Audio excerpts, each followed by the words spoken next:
London में मुकीम मुत्तहिदा कौमी movement के कायद अल्ताफ हुसैन से मिलने उनके घर पहुंचे।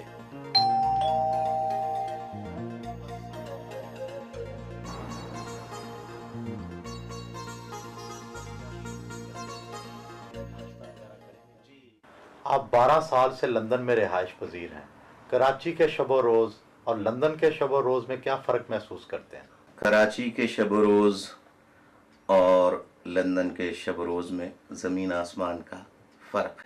ऐसा लगता है कि आप यहाँ काफ़ी खुश व खुर्रम ज़िंदगी गुजार रहे हैं, जबकि अक्सर सियासतदान वतन से दूरी को बहुत महसूस करते हैं।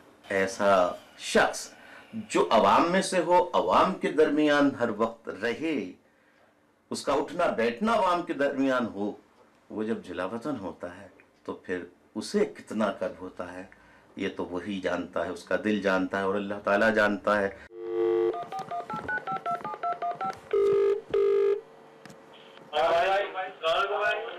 वालेकुम अस्सलाम, वालेकुम अस्सलाम। जी, क्या सूरत हाल क्या है? दुनिया भर और बिलखसूस पाकिस्तान के हालात से बाखबर रहने के लिए वो रोज़ाना टेलीफोन पर ब्रीफिंग लेते हैं। खबरें क्या हैं? पाकिस्तान के हवाले से कौन सी खबरों में ज़्यादा दिलचस्पी लेते हैं? फोकस इस पे एक तो रहता है कि किसी तरीके से अपोजिशन और गवर्नमेंट की कोई अंडरस्टैंडिंग इफ़ाम व तफ़हीम हो जाए, ताकि ये सिस्टम जो है अपना टर्म, यानी ये गवर्नमेंट जो है ये अपना टर्म इलेक्टेड रिप्रेजेंटेटिव्स जो हैं और ये पार्लियामेंट जो है अपना पूरा टर्म पूरा कर सके। पाकिस्तान में अनारकी और कत्ल गारत की खबरें पढ़कर आपके क्या तअस्सुरात होते हैं?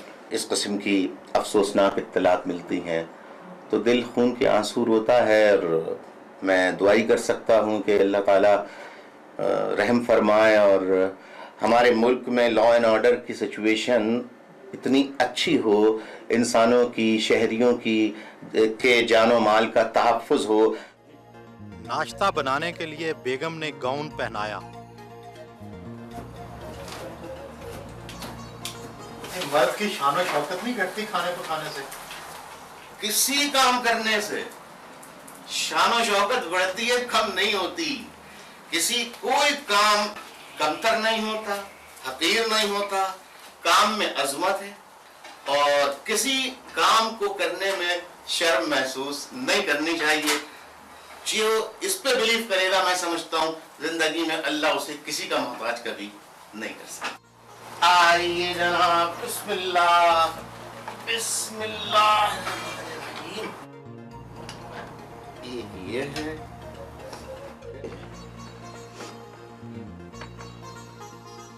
आप एक दहाई से बरतानिया में हैं, लेकिन आप अभी तक पराठे और मिर्चों वाले खाने खा रहे हैं। क्या आपकी खाने की आदत नहीं बदली? हम बचपन से लेके यहाँ आने तक, यानी 1992 तक तो हम पाकिस्तान में ही थे और बचपन से वही खाने खाते चले आ रहे हैं जो पाकिस्तान में खाए जाते हैं, घरों में पकते हैं, तकरीबात में वही खाने पेश किए जाते हैं।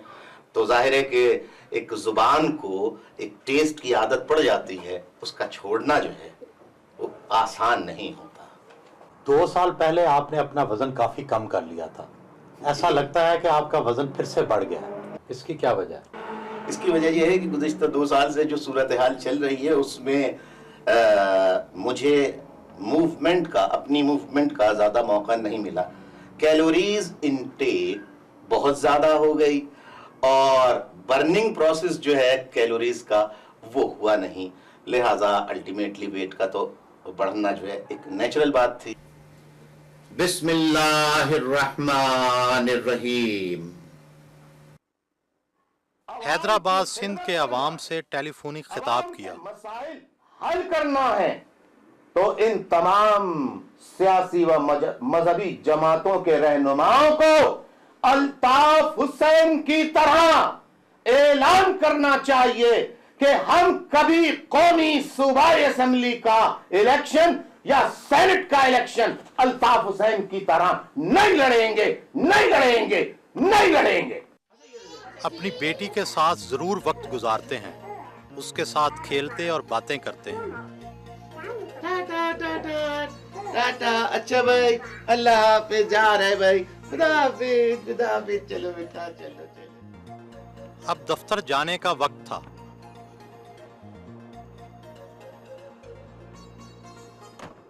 ये घर तो छोटा सा लगता है, आपका असली वाला महल किधर है? घर छोटा हो पर चोरी के पैसे का ना हो, लूट के पैसे का ना हो, हक हलाल का हो, तो वो ऐसे महलों से जो चोरी और लूट के पैसों के महल होते हैं उससे बहुत ज़्यादा बेहतर होता है। और जहाँ तक और महलात का ताल्लुक़ है तो पूरे पाकिस्तान में जो जो मुझे चाहने वाले हैं, मोहब्बत करने वाले हैं, उन सब के घर जो हैं वो मेरे घर हैं, और उनको अगर आप मिला लें तो इतना बड़ा महल तो किसी का भी नहीं है जितना मेरा। तो आपका यही असली घर है? यही घर है, 12 साल से यहीं रह रहे हैं।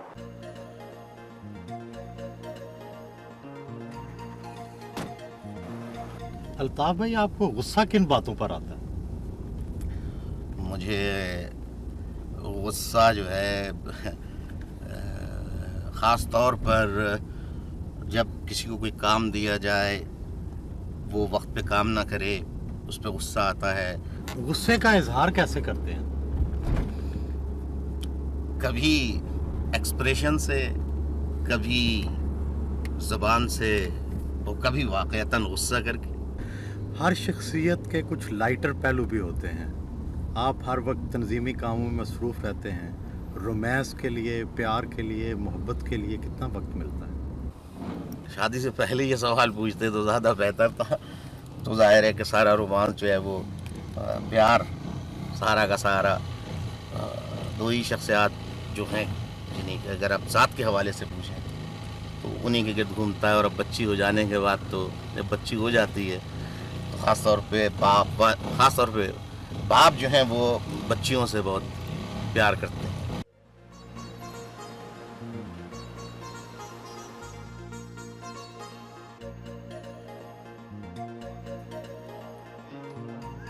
उन्होंने मुत्तहिदा के सेक्रेटेरिएट का दौरा करवाया।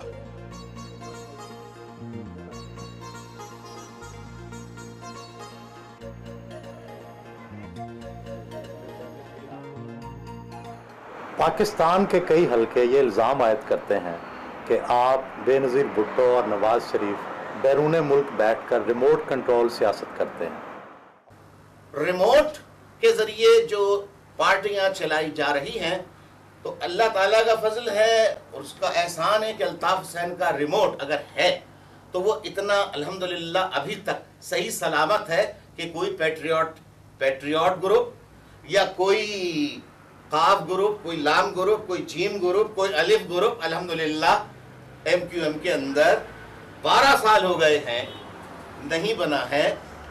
ये हमारी जो कि पूरी दुनिया में यूनिट्स हैं, इन लोगों का अपना कंप्यूटर, अपना हिसाब किताब। आपके सियासी मुखालिफ अक्सर ये इल्ज़ाम लगाते हैं कि लंदन में दफ्तर चलाना काफ़ी महंगा काम है। जी बिल्कुल। और उनका इल्ज़ाम ये है कि आपको खुफिया फंड्स मिलते हैं। सच क्या है? ये सरासर बेबुनियाद इल्ज़ाम है। पूरी दुनिया भर से जहाँ जहाँ हमारे यूनिट्स हैं वहाँ MQF फंड में, मुत्तहिदा कौमी फंड ये हमने बनाया वो है। उसमें सब नहीं लेकिन हमारे मेंबरान जो हैं वो अपनी तनख्वाह जो है उसका 1% जो है वो माहाना डोनेट करते हैं, 1%। अंदाज़न माहाना कितना खर्च आता होगा? ये उस पर डिपेंड करता है कि अगर सीज़न पे, जैसे कि मिसाल के तौर पे सीज़न का मतलब ये कि खिताबात बहुत ज़्यादा हो रहे हैं तो बुनियादी जो मेन खर्चा है वो टेलीफोन का होता है। तो अगर ज़्यादा खिताबात हो रहे हैं, सुबह शाम खिताबात हो रहे हैं, तो उस ज़माने के अंदर 40,000 भी हो जाता है, 30,000 भी हो जाता है। 40,000 पाउंड? जी। अमेरिका, बरतानिया या किसी और मुल्क की इमदाद नहीं मिलती आपको? काश कि किसी मुल्क की इमदाद मिलती होती तो जिन मुश्किलात का हमारे लोग शिकार हैं, मुल्क के अवाम शिकार हैं, हम बखुदा उनकी मदद करते अगर मिलती। दफ्तर से वापस रवाना हुए।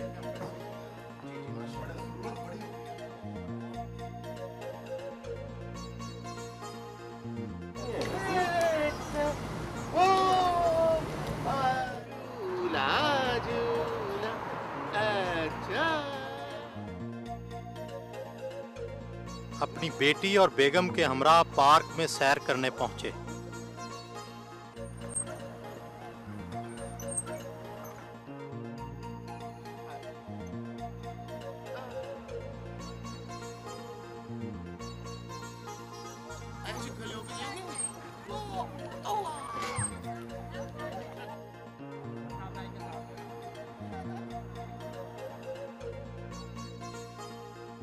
घर वापस आए।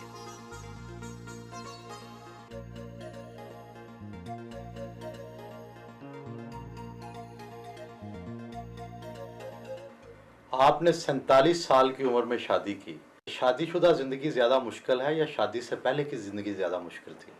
मैं समझता हूँ कि शादी के बाद की ज़िंदगी जो होती है वो ज़्यादा मुश्किल होती है, इसलिए कि जिम्मेदारियाँ बहुत ज़्यादा बढ़ जाती हैं। आपके हस्बैंड सियासी सरगर्मियों की वजह से बहुत मसरूफ रहते हैं, आपको कितना वक्त दे पाते हैं? एज सच तो ऐसा जिसका हस्बैंड हो के कहीं बाहर घूमने ले जाएं, डिनर्स पे ले जाएं, तो वो सब तो नहीं होता और वो सब बताया हुआ था शादी से पहले। बट ये है कि जितना टाइम देते हैं क्वालिटी टाइम देते हैं। बतौर खावंद इनकी खूबियाँ क्या हैं और खामियाँ क्या? एज अ हस्बैंड तो बहुत खूबियाँ हैं और एज अ हस्बैंड खामियाँ नहीं है, मगर एज एन इंसान खामियाँ हैं। खूबियाँ तो इनकी बहुत हैं कि ये बहुत केयरिंग है, बहुत अंडरस्टैंडिंग है। एंड whereas I thought कि it will be difficult for him to adjust because सब adjustments ख़वातीन को करनी होती हैं, मगर इन्होंने भी अपनी तरफ से बहुत adjustments की हैं और छोटी छोटी बातों का ख्याल रखते हैं which I didn't expect actually। खामियाँ ये हैं कि ये ओवर डिसिप्लिन है और उस वजह से ओवर परफेक्शनिस्ट है, जिसकी वजह से अगर एस्ट्रे थोड़ा सा टेढ़ा होगा तो ये फट पिन पॉइंट कर लेंगे कि ये एस्ट्रे तुमने अभी 2 मिनट पहले रखा था और टेढ़ा रखा है। तो उस वजह से कदम फूक फूक के इंसान कितना रख सकता है। उस रोज वो अपने एक सियासी साथी के घर इशाइये पर मदऊ थे।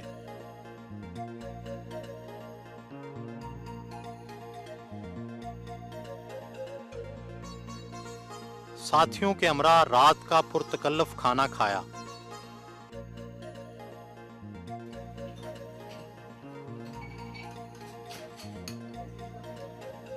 शुक्रिया।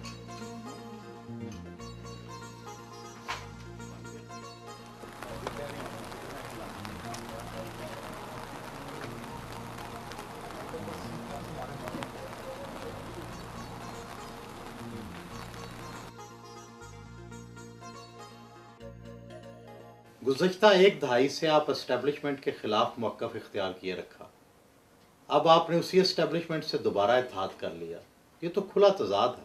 एस्टेब्लिशमेंट क्या करती है, किस तरह करती है, क्या क्या कुछ करती रही है, इसके बारे में MQM ने जितना खुलकर मौक़िफ़ इख्तियार किया, दुनिया जानती है कि इससे पहले कभी किसी ने नहीं किया। मौजूदा हुकूमत जो है वो अवाम के वोटों से मुंतखब होकर आई, तो हमने अगर बिफोर इलेक्शंस, जनरल इलेक्शंस, अगर हमने इस्टेब्लिशमेंट की कैबिनेट का हम हिस्सा बनते, उसमें शामिल होते, तो आप ये कह सकते थे कि भाई आपने आर्मी की हुकूमत को ज्वाइन कर लिया है।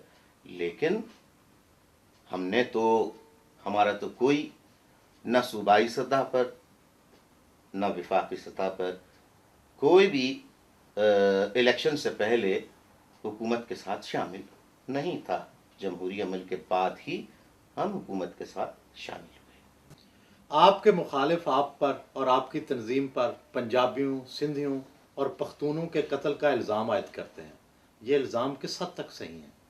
जो भी इस सिस्टम के यानी प्रिवेलिंग सिस्टम के खिलाफ मैदान में आएगा उस पर इस किस्म के इल्जामात तो लगाए जाते रहेंगे। जहां तक कत्लो गारतगरी का ताल्लुक है तो इस्टेब्लिशमेंट ही इसे ऑर्केस्ट्रेट करती है, इसे इंजीनियर करती है।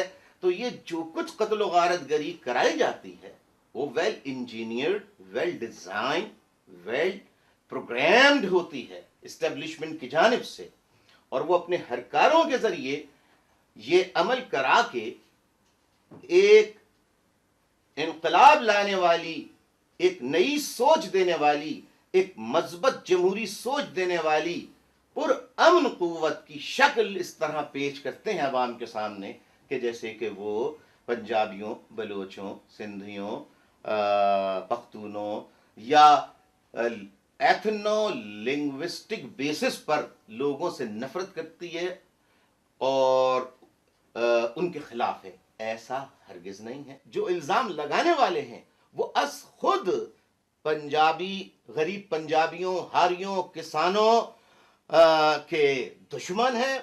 देहातों में स्कूल नहीं खुलने देते यही लोग, यही वडेरे। मैं नाम नहीं यहां पर लूंगा, लेकिन मैं ऐसे ऐसे मुअज़्ज़िज़ बड़े बड़े नामों को जानता हूं कि जो शुरफा में शुमार होते हैं, लेकिन मैं ये भी जानता हूं कि वो अपने यहाँ स्कूल नहीं खुलने देते। अल्ताफ हुसैन को वजीर आजम बनने या सदर बनने का न कल शौक था न आज शौक है।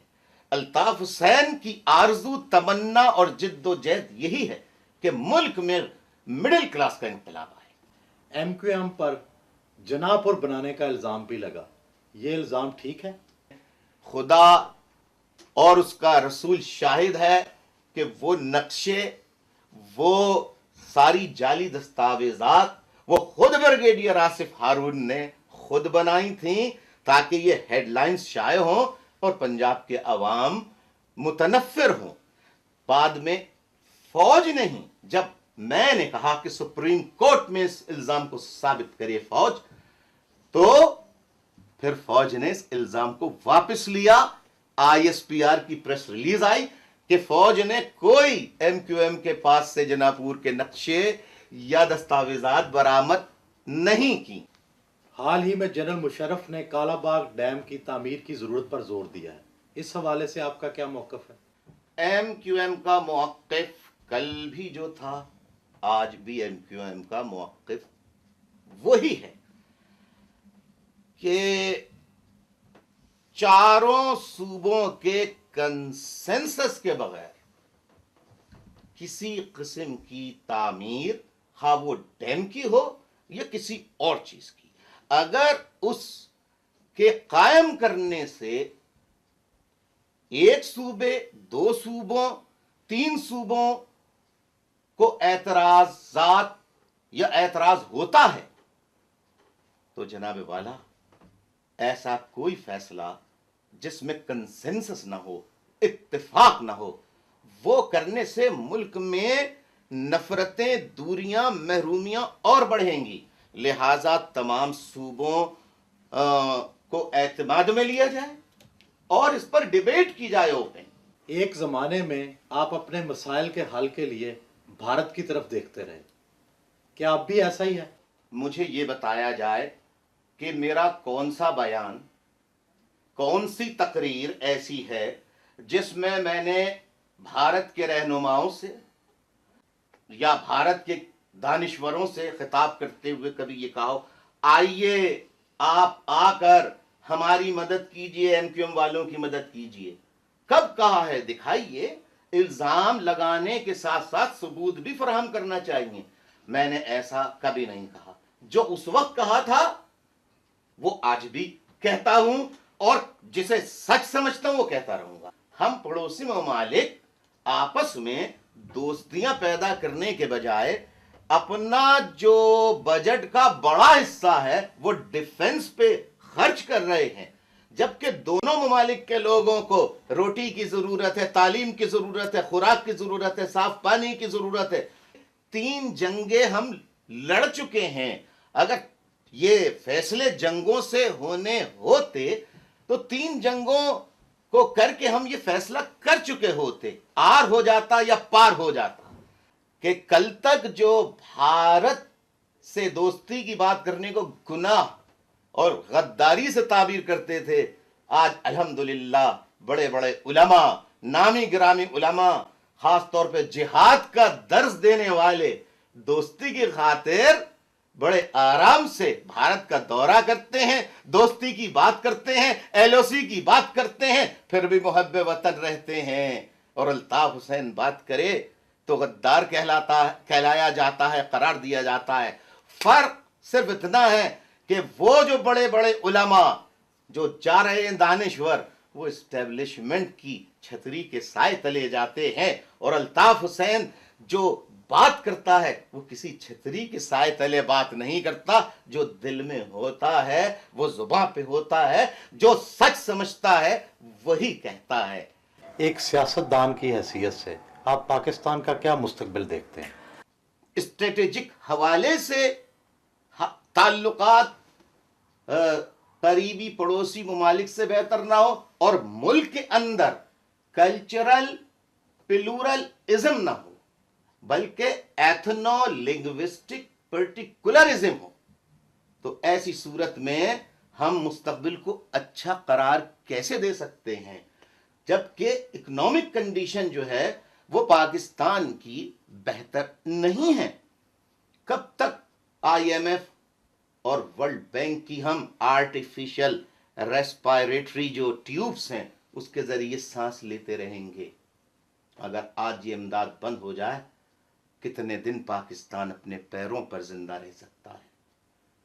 मेरे कहने का मकसद यह है कि ये एक ऐसा तल्ख पहलू है, ऐसी कड़वी हकीकत और सच्चाई है कि इसे तस्लीम करते हुए जरूरत इस बात की है कि हम अपने इख्तिलाफात को बालाए ताक रखकर तमाम पाकिस्तान के सूबों के लोगों को एक टेबल पर बिठाएं, उनकी शिकायत सुने, उनकी शिकायत का इजाला करें और उन्हें गले लगाएं, सबको भाई समझें, और सब हाथों में हाथ डालकर अगर मजबूत इत्तेहाद कायम कर लें तो फिर आने वाले बुरे और कड़े से कड़े वक्त से हम मुकाबला कर सकते हैं और पाकिस्तान को बेहतरी की जानिब ले जा सकते हैं। बहुत शुक्रिया कि आपने हमारे साथ आज पूरा दिन गुजारा। बहुत शुक्रिया।